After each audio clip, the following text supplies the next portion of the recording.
Hello everybody, welcome to jurycentral.com online classes for law exams. So today I will be discussing with you the best Supreme Court judgments of the year 2020, which means the last year best Supreme Court judgments. So let us start. So the first case is Anuradha Bhasin versus Union of India. In this case, it was held that access to internet equivalent to a fundamental right. A three-judge bench ruled against the telecommunication blackout in Jammu and Kashmir following the scrapping of Article 370. The judgment did not directly order for restoration of the services in the backdrop of the security concerns, but laid down an important principle in law, that is, right to access internet is a fundamental right by extension. Therefore, it can be demanded as such before a constitutional court. Further, every blackout order must specify reasons and has to be reviewed regularly by the authorities concerned, the court said. So, in this court, the Supreme Court has upheld the right to access internet as a fundamental right. Then the next one is Kisham Megha Chandra Singh versus the Honorable Speaker, Manipur Legislative Assembly and others. So in this case, it was the Supreme Court observed that it shall be considered taking away power of disqualification from the Speaker. So let us understand. The Speaker also belongs to a political party. That's what the Supreme Court said. Emphasized the court requesting Parliament to amend the Constitution and strip Legislative Assembly speakers of their exclusive power to disqualify MLAs. The court was hearing an appeal by Congress MLA from Manipur who complained against a delay by the speaker in deciding a disqualification petition against another MLA who won on a Congress ticket but later joined the Bharatiya Janata Party. The court maintained that disqualification cases of either MPs or the MLAs should be decided by an independent tribunal outside Parliament or legislative assemblies. In this case, the court said it was bound by existing laws and thus asked the Speaker to decide the disqualification petition preferably within 3 months. Like if whether a member of the Legislative Assembly or a member of Parliament has to be disqualified or not, the decision actually lies with the Speaker of the House. But here the Supreme Court have actually requested to consider for a separate tribunal outside the legislative assemblies and parliament so that these matters can be decided at once without delay. So the next one is Shushila Agarwal and others versus State of and City of Delhi and another. In this, the court actually said that anticipatory bail cannot have a deadline. A 5-judge bench cleared the confusion on whether the protection given to a person through anticipatory bail was time-bound, as it ruled that a pre-arrest bail cannot be subject to time constraints and that it can very well continue till the end of trial. So, in this, the Supreme Court have cleared the doubt as to whether anticipatory bail should have a duration or not. So in this case, Supreme Court has said that no, it is not necessary that a pre-arrest bail should be timely defined, and also it can continue, the protection can continue till the end of the trial. Then the next one is very important case law, Mukesh Kumar and another versus the state of Uttarakhand. In this, it has been held that no fundamental right to reservation exists in promotion. So let us understand, in February, the top court ruled that there is no fundamental right to claim reservation in public jobs. It added that no court could ask a state government to provide reservation. Explaining the constitutional mandate on providing reservation, the court held that it is within the absolute discretion of a state government to decide whether or not to provide for reservation, and that there is no obligation on the states to mandatorily do so. It also clarified that the previous 5-judge bench ruling, which is Ajit Singh versus State of Punjab, on the necessity to collect data regarding inadequacy of representation of scheduled castes and scheduled tribes in government services was confined only to situation when the state wants to provide reservation but not otherwise. So here the issue is regarding reservation in promotion, and the court ruled that reservation is not a fundamental right, and also the guidelines which have been laid down by a 5-judge bench in Ajit Singh versus State of Punjab to collect quantifiable data, to ascertain the inadequacy of representation of scheduled castes, the Supreme Court clarified that it needs to be done only when the state wants to provide reservation, but not in any other case. Then the next one is very important. Babita Punia versus Union of India. Actually, all these judgments are important, and I'm telling to you the judgments which have been the landmark of the year 2020. So there are 3 case laws: Babita Punia versus Union of India, the Secretary, Ministry of Defence versus Babita Punia and others, and Union of India versus Lieutenant Commander Annie Nagaraj and others. So in this case, the court held that permanent commission for women in armed forces, that means in Army, Navy and Air Force. So let us understand, the year 2020 also saw the Supreme Court smashing the glass ceiling in services as it granted permanent commission to women officers in Army, Navy and Air Force. The deeply entrenched stereotype that men are dominant and women are primarily caretakers must end, said the court in a series of rulings in February when it struck down a 2019 circular that foreclosed the chances of women officers to apply for PCs, that is permanent commissions. It directed the government to give PC to all serving women officers who have completed 14 years of service, and to also give pensionary benefits to those who are retired on account of not being granted the commission. It added that service conditions of men and women officers should be the same, and that the latter shall also be provided with the choices of specializations. Even for command assignments, there can't be an absolute exclusion of women officers, and they should be considered on a case-by-case basis, the court said. So earlier, in military services, women officers were only given short services, and they were not eligible for permanent commission. But after this judgment, even women military officers are also they also have to be offered for permanent commission, and they also have to be given the same privilege as on par with their male counterparts, like pensionary benefits, and also the choices of specialization, and also they are given a chance to participate in commanding assignments also. Then the next important case law is, and let me tell you, like I have already discussed the previous year question paper of Jamia Millia Islamia LLM entrance examination of the year 2020. And those of you who have watched the session must have observed that this was a case law that has been repeated in the year 2020. So let us understand, Indore Development Authority versus Manohar Lal and others.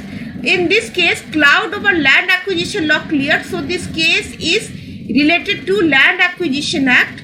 And let us understand, the 5-judge bench overturned Pune Municipal Corporation versus Harakchand Misirmal Solanki 2014 and held that land acquisition proceedings cannot lapse merely due to a failure to pay compensation to landowners. It held that a lapse will only occur if the state also fails to take physical possession of the land. Further, it held that payment doesn't require the state to deposit money in a landowner's account.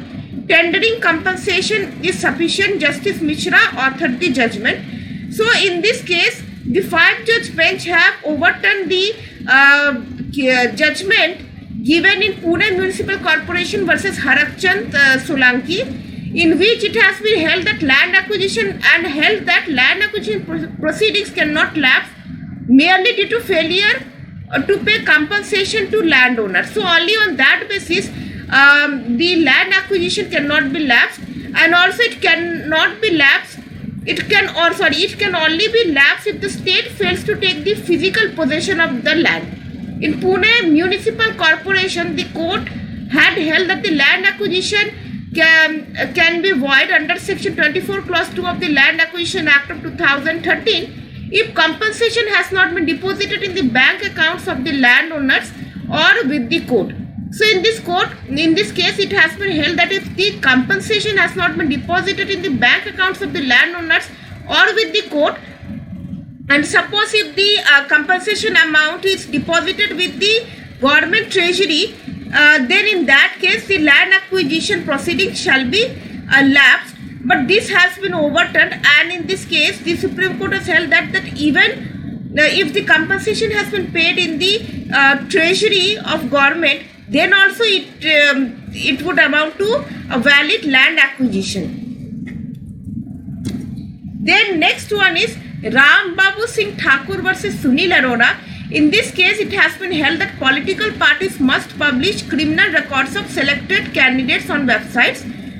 So, pushing for electoral reform, as it always has, the Supreme Court directed political parties to publish the entire criminal history of their candidates for Assembly and Lok Sabha elections, along with the reasons that prompted them to field suspected criminals.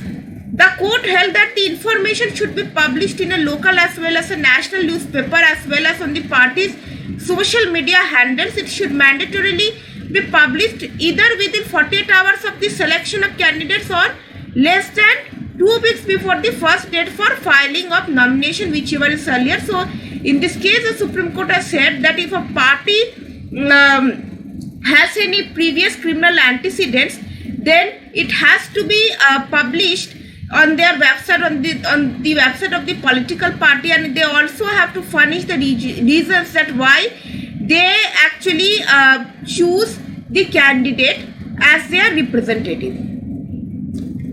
Then the next one is Prithviraj Chauhan versus Union of India. In this case, the amendments in the SC/ST Act upheld, and it has been held that there cannot be anticipatory bail in these cases until a court is satisfied that no case under the SC/ST Act is prima facie made out. So earlier there was no provision of anticipatory bail under SC/ST Act, but after this judgment, it has been said that if the prima facie case is not made out, then anticipatory bail can also be granted by the High Court. Then the next one is Internet and Mobile Association of India versus Reserve Bank of India. In this, the RBI's ban on cryptocurrency was set aside by the Supreme Court. So let us see. The three-judge bench of Rohinton Fali Nariman, S. Ravindra Bhatt and V. Ramasubramaniam justices has struck down the curb on trading in virtual currency, cryptocurrency and bitcoins in India. So earlier there has been a ban on these cryptocurrencies, but this ban has been set aside by Supreme Court. The Supreme Court left the door ajar for the cryptocurrency in India as it quashed a 2018 circular by the Reserve Bank of India putting a complete ban on banking services for the virtual currency. So earlier these virtual currencies were banned, but now after the circular which actually banned these virtual currencies was quashed by the Supreme Court. The court held the 2018 circular as unreasonable and disproportionate to the objective sought to be achieved by RBI, clearing the decks for a regulatory regime of cryptocurrency in India instead of a complete ban. So there must be a regulatory, there must be rules regulating the operation of cryptocurrencies in India. That's what Supreme Court suggests. The 2018 circular stated that the entities regulated by RBI are prohibited from providing any service in relation to virtual currencies, including those related to the transfer or receipt of money in accounts relating to the purchase or sale of virtual currencies. Then the next one is Ambelic Pharmaceuticals versus Rohit Prajapati and others. In this, the Supreme Court disapproved ex post facto environmental clearance. So let us see. The Supreme Court held that the concept of ex post facto environmental clearance is against the fundamental principles of environmental jurisprudence. So this case is very important in environmental law. In its judgment in April, the court said that allowing industrial projects to operate without EC would prove detrimental to the environment and lead to irreparable degradation. So ex post facto is nothing but retroactive operation of law. That means suppose in this case, suppose if an industry has started its operation without taking any clearance from environmental authorities, then such kind of clearance will be known as ex post facto, because the environment clearance is taken after the operation, the business operation has been started, but not before the operation of the industry. In its judgment in April, the court said that allowing industrial projects operate without EC would prove detrimental to the environment and lead irreparable degradation. It further noted that a retrospective or an ex post facto environment clearance is alien to environmental jurisprudence, because the issuance of an EC, the statutory notification EIA notification 2006, warrants careful application of mind and a study into the likely consequences of a proposed activity on the environment. Significantly, this verdict came at a time when the draft of the Environment Impact Assessment Notification 2020 to replace the EIA Notification 2006 was floated. The new law proposed a lifeline for industrial projects that start operating without a valid EC. So actually, this judgment came at a time when already a draft was made to replace the Environment Impact Assessment Notification of 2006 with the latest 2020, and in which it has been proposed that an industrial project which doesn't have clearance of environment can also start operating. So the Supreme Court disapproved the same. The next one is Christian Medical Valor Association versus Union of India and others. In this case, it has been held that NEET, that's the National Entrance Examination Test, will be the only entrance, National Eligibility Entrance Test will be the only entrance for medical admission. So from now on, you will only be having a single medical admission test. So let us see. The Supreme Court put an end to all speculation and confusion when it ruled in April that the National Eligibility Entrance Test would be the only uniform entrance test for medical admissions in the country, and that no institution could hold its separate exam.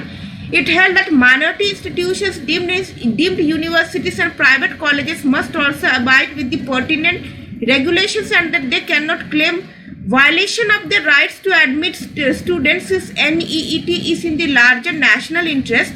The court dismissed a clutch of petitions by religious and linguistic minority institutions which opposed various notifications and rules made in the Medical Council of India Act and Dentist Act in order to prescribe NET as all India exam for admissions to graduate and postgraduate medical courses. So NEET is proposed for both graduate and postgraduate medical courses, and it is also applicable to minority or linguistic minority institutions.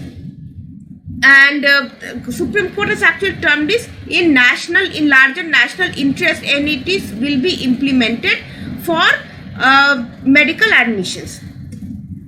Then the next one is Kantaru Rajivaru versus Indian Young Lawyers Association through its General Secretary and others. So in this case, the 9-judge bench referred the matter, the bench actually referred the matter to a 9-judge bench that would decide faith versus right to pray. So let us understand, by referring the issue to a bench of 9 judges, the Apex Court kept the issue of entry of women of all ages to Kerala's Sabrimala temple alive without setting aside the previous ruling. So, the petitioner has actually challenged this Sabrimala judgment, but the Supreme Court has not set aside the previous ruling. It turned down objections by a set of parties pointing to a bunch of other cases raising the similar issues relating to entry of women in places of worship of various religions, including mosques and fire temples, holding that no matter is beyond the jurisdiction of the Apex Court. So it was challenged that there are other religious institutions also where women are prohibited to enter, and answering the question, the Supreme Court said that no matter is beyond the jurisdiction of the Apex Court. The 9-judge bench headed by Chief Justice S.A. Bobde noted that the reference was required to do complete justice in a pending matter, namely Sabrimala, while the matter was referred to the larger bench In February itself, the reason behind the decision were released only in May. So the next one is in-ray problems and miseries of migrant laborers. So this is suo motu public interest litigation on migrant crisis during COVID-19 lockdown. Initially hesitant, the Supreme Court in May commenced suo motu on its own proceedings in a bid to ameliorate the problems faced by migrant workers left stranded in different parts of the country due to the coronavirus-induced lockdown. After hearing the center and states, it directed that all migrant workers wishing to go back home must be transported within a fortnight. So that was the direction given by the Supreme Court to the center and also the states. For those who had already returned, the court ordered states and union territories to ensure registration of around 10 million migrant workers at village and block levels to identify their employability and provide them jobs in the home states. This order, however, came at least a month after a different bench in the Supreme Court expressed satisfaction at the steps taken by the government and said the situation did not seem to be a crisis, a term used in the suo motu order, though. The court has since initiated 2 other suo motu cases with respect to treatment facilities and spread of the infection in the child protection homes. So this has been a significant judgment in which it has been ordered that the migrant workers should be transported way back to their home, and also their identification, they need to be identification and the details have to be registered, and everything should be done so that they must be provided jobs in their home states. Then the next one is Prashant Bhushan in re, and in this case contempt petition against noted lawyer Prashant Bhushan, and a punishment or say a penalty of ₹1 was imposed on him. Anguished as 2 of his tweets targeting Chief Justice of India S.A. Bobde and the former Chief Justice of India, the top court initiated criminal contempt petition against activist lawyer Prashant Bhushan. Bhushan did not apologize and stood firm on his assertions regarding the last 4 CJIs and their alleged role in destruction of democratic values. To assume and suggest that CJI is the Supreme Court and Supreme Court is the CJI is to undermine the institution of SC, said the lawyer. So that's what he said, and he actually refused to apologize. Said the lawyer as he opted not to yield despite repeated exhortation by the judges on the bench that the proceedings could be dropped the moment he said sorry. But he didn't say sorry. In August, Bhushan was finally held guilty of the contempt only to be sentenced to a fine of ₹1. So he was sentenced to a fine of ₹1. The lawyer deposited the fine but also sought a right of intra-court appeal to challenge this order. Bhushan's petition to reconsider his conviction under contempt charge is also pending. So he has actually filed for a petition for a review, and his conviction under contempt is pending. Then the next one is Vinita Sharma versus Rakesh Sharma. In this, Supreme Court held that daughters, this case is involving daughters' right in a Hindu undivided family property. In 2005, a watershed amendment was made in the Hindu Succession Act 1956 to give daughters the same rights in the co-partnership parental property as the sons, but 2 judgments by the top court, Prakash versus Fulvati and Dhanamma versus Amar, gave conflicting decision as to whether it was necessary for a man to be alive on the date of the 2005 amendment to give his daughter the right in the parental property. A 3-judge bench settled this dispute in August when it ruled that a right of the daughter is secured at the time of her birth. So now I'll tell you. So in 2005, a watershed movement was made in the Hindu Succession Act in which co-partnership rights were created for the daughters, on par with the sons. And in this case, Vinita Sharma versus Rakesh Sharma, the 2 judgments were challenged. This is Prakash versus Fulvati and Dhanamma versus Amar. And it was challenged on this ground that whether the father shall be alive during the time of partition, or say on the date of the 2005 amendment to give his daughter the right in the parental property. So this was the question that the father, I mean, should he be alive on the date of the 2005 amendment for effecting the partition or for giving a share to their daughter. So answering this question, a 3-judge bench settled this dispute in August when it ruled that a right of the daughter is secured at the time of her birth. So the Supreme Court actually said that it is not necessary that the father must be alive during the time of 2005 amendment, and the daughter secures her right in the joint family property as soon as she takes her birth. And the father being alive or not on the date of the amendment will not affect her rights in any manner. It said a son is a son until he gets a wife, a daughter is a daughter throughout her life. The eligibility of a married daughter must be placed on a par with an unmarried daughter, for she must have been once in that state to claim the benefit, otherwise it would be unfair, gender biased and unreasonable. So it said that there is no difference between a married daughter and an unmarried daughter. Both are the same, and both are eligible to get a share in the undivided Hindu family.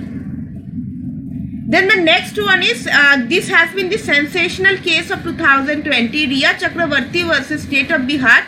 In this case, the Supreme Court ordered CBI probe in actor Sushant Singh Rajput's death case. A single judge bench of Rishikesh Roy Justice has held the ongoing investigation by the CBI to be lawful and further directed that if any other case is registered on the death of the actor Sushant Singh Rajput and the surrounding circumstances of his unnatural death, the CBI is directed to investigate the news case as well. So it actually transferred all the cases registered, whether it's in Bihar or it's in Mumbai, all the cases shall be transferred to the CBI. Such enabling order will make it possible for the CBI to investigate the new case, avoiding the rigors of the Section 6 of the DSPA Act requiring consent from the state of Maharashtra. So Supreme Court on its own ordered the states to transfer the cases to CBI, so that CBI don't have to take the approval under Section 6 of DSPE from the Maharashtra government. The top court delivered the verdict on a plea of actor Riya Chakravarti, who sought transfer of FIR lodged against her at Patna to Mumbai, where the 37-year-old Rajput was found dead inside his apartment in suburban Bandra. So the next case is related to Shaheen Bagh protest. So the case is Amit Shahani versus Commissioner of Police. In the context of protest in Delhi's Shaheen Bagh area against the Citizenship Amendment Act, the 3-judge bench of S.K. Kaul, Aniruddha Bose and Krishna Murari justices held that while there exists the right to peaceful protest against a legislation, public ways and public spaces cannot be occupied in such a manner that too indefinitely. So although Supreme Court has upheld the right to peaceful protest against a legislation, but it said that it is not right that for continuing the protest, one shall block the public ways and public places, and that too for indefinite period. It added that notwithstanding the fact that the right to protest is a right guaranteed under the Constitution, protests have to be in designated areas. That's what the Supreme Court said. After due approvals from the authorities concerned, the court also obligated the law enforcement agencies to act, saying the administration must keep public spaces free from obstructions, and said they cannot either for an order from the court or go on endless talks with the protesters. So there must be a definite or designated area for protest, and for expressing your dissent. You can't obstruct the public ways. Then the next case is Satish Chandra Ahuja versus Neha Ahuja. Very important case. In the context of family law, wife can claim right to residence in shared household belonging to not just husband but also to his relatives. So earlier it was the view of the court that a wife has a right to residence only in which the husband is staying or husband has taken the property on rent or otherwise. But in this case, the Supreme Court said that the wife has a right to resident also in the house of her husband's relatives. So let us see, overruling the law laid down in S.R. Batra versus Tarun Batra. So the decision which has been laid down in S.R. Batra versus Taruna Batra, it has been overruled by the Supreme Court in this case, and it has been held that respondent in a proceeding under Domestic Violence Act can be any relative of the husband, and in event the shared household belongs to any relative of the husband with whom in a domestic relationship the woman has lived, the condition mentioned in section 2S, 2 clauses are satisfied and the said house will become a shared household.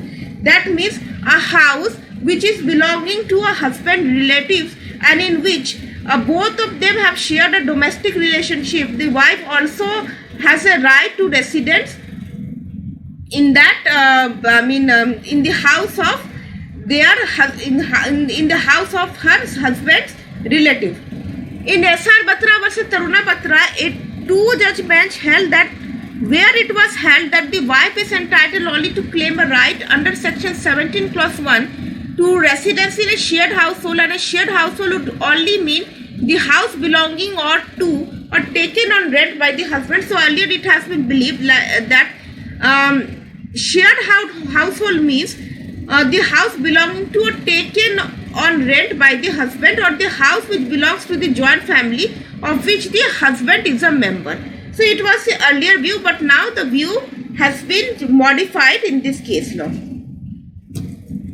Then the next one is Arnab Manoranjan Goswami versus State of Maharashtra. So in this case, you all are very well aware of this case law in which the journalist, the famous journalist Arnab Goswami was arrested for a suicide case. In November, the Supreme Court protected Republic TV founding editor Arnab Goswami from arrest in connection with the case of abetment to suicide. The charge related to the suicide of an interior designer who was owed money by Goswami's company. The Apex Court held that the Bombay High Court, which declined Goswami's request for interim bail, abdicated its constitutional duty and function as a protector of liberty by not conducting a prima facie evaluation of the FIR against Goswami and the other accused in the case. It further underlined that the criminal law should not become a weapon for the selective harassment of citizens. That's what the Supreme Court said in this case. And the next one is very important judgment again in family law, Rajneesh versus Neha. The case is relating to maintenance of wife, and the Supreme Court has held that husband doesn't have to pay maintenance in each of the proceedings under different maintenance laws. So let us understand. The bench of Indu Malhotra and R. Subhash Reddy justices has framed guidelines on the issue of maintenance of wife, covering overlapping jurisdiction under different enactments for paying of maintenance, payment of interim maintenance, the criteria for determining the quantum of maintenance, the date from which maintenance is to be awarded, and enforcement of orders of maintenance. So on all these points, the Supreme Court has given judgment. So let us see one by one. Issue of overlapping jurisdiction. So what do we mean by issue of overlapping jurisdiction? The court noticed that while it is true that a party is not precluded from approaching the court under one or more enactments, since the nature and purpose of the relief under each act is distinct and independent. Now let me tell you, a woman has a right to maintenance under section 125 of CRPC, then she can also seek maintenance under Domestic Violence Act, then 24 and 25 of Hindu Marriage Act, then also under Hindu Adoption and Maintenance Act. So Supreme Court said that a party is not precluded from approaching the court under one or more enactments. So it cannot be prohibited that a party only has to move for maintenance, and she has to choose any one of the available remedies. Since the nature and purpose of the relief under each act is distinct and independent, it is equally true that the simultaneous operation of these acts would lead to multiplicity of proceedings and conflicting orders. This process requires to be streamlined so that the respondent husband is not obligated to comply with successive orders of the maintenance passed under different enactments. So see, a woman has the right to approach for maintenance under different enactments, but the Supreme Court says that there must be a process to streamline all these remedies so that the husband shall not suffer with the successive orders of maintenance passed under different enactments. Then payment of interim maintenance. The Supreme Court said at present the issue of interim maintenance is decided on the basis of pleadings, where some amount of guesswork or rough estimation takes place so as to make a prima facie assessment of the amount to be awarded. It is often seen that both parties submit scanty material, do not disclose the correct details, and suppress vital information, which makes it difficult for the family courts to make an objective assessment for grant of interim maintenance.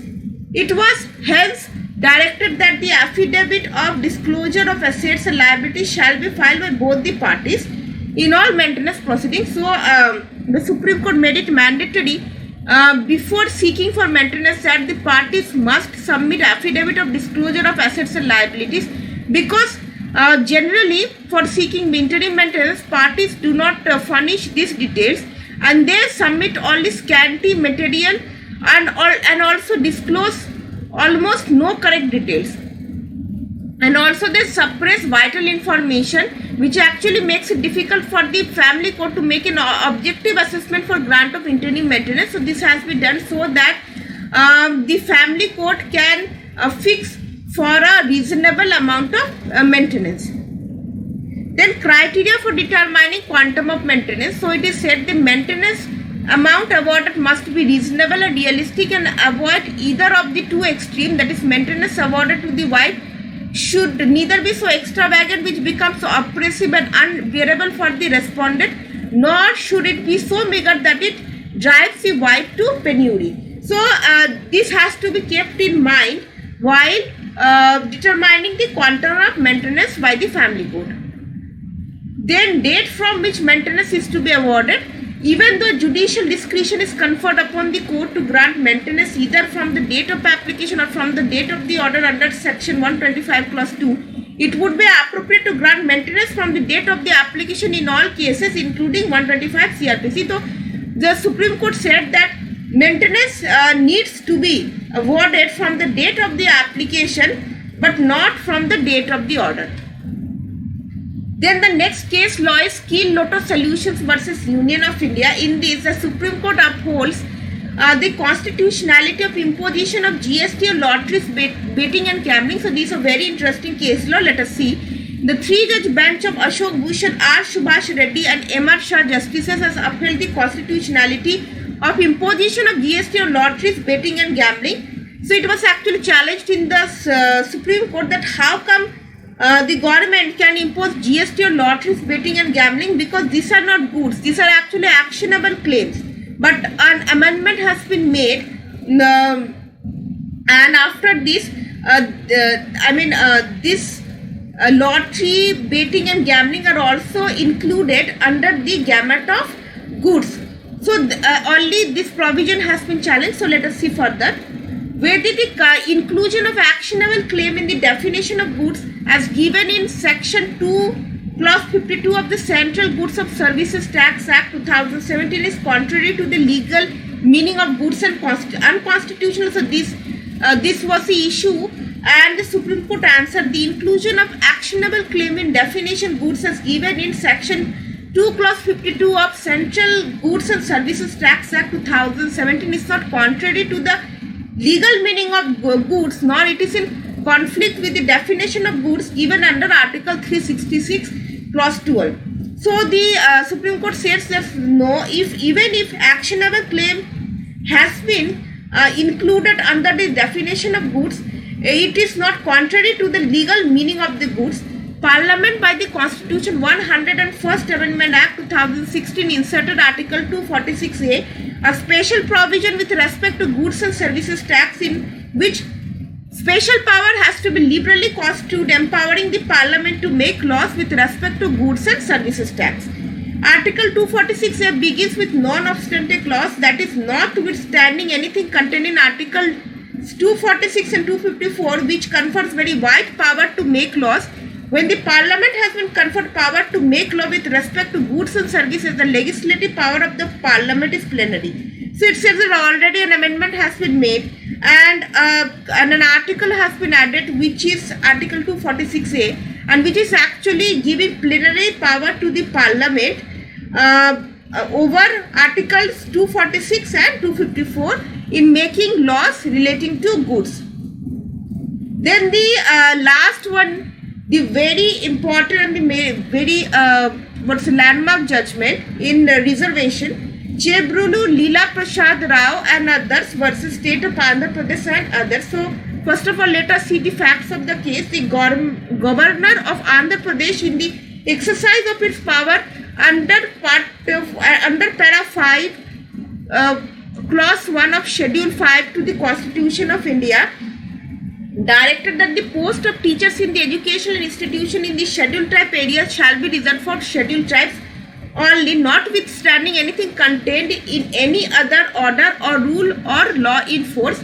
And also it provided 100% reservation in respect of appointment to the post of teachers in the scheduled areas under the power given to the governor of under the power given to governor of schedule 5 para 5 clause 1. So schedule 5 actually deals with administration as to scheduled areas and scheduled tribes, and the governor has been given the power to modify or to restrict the laws which has been made by the parliament, but it doesn't empower the governor to make a law on its own. So by providing 100% reservation to scheduled tribes has deprived the opportunity to other communities. That's what the Supreme Court said. The concept of reservation is not proportionate but adequate as held in Indira Sahni.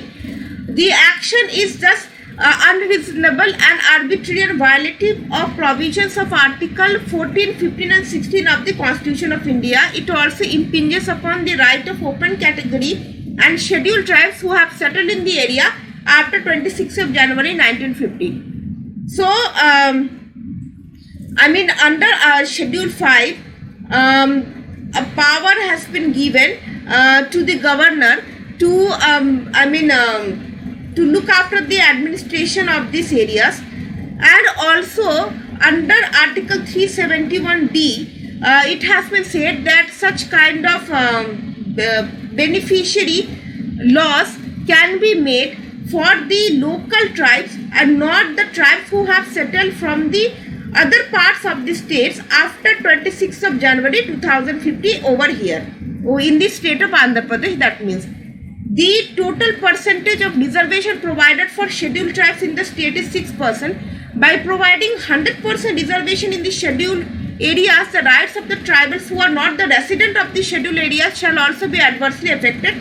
As per presidential order under Article 371D, they cannot stake their claim in other areas. So this rule will be beneficial to the tribes which have settled or which are the locals of Andhra Pradesh, but not who have settled from other state. And these are reason why this 100% reservation is actually depriving the community of scheduled tribes also, because it is not equally, because the object of Article 371D isn't made applicable and a new law has been made by the governor which he is not empowered to do so.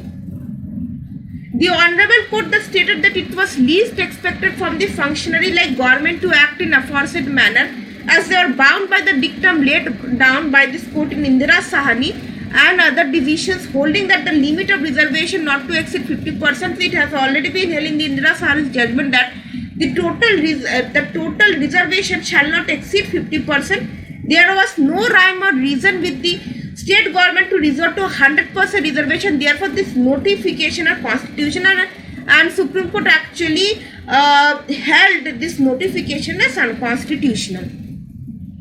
So this has been the end of the session, and I hope you all have liked it. Do not forget to give a like, share and subscribe to the channel. So till we meet the next time, thank you and have a nice day.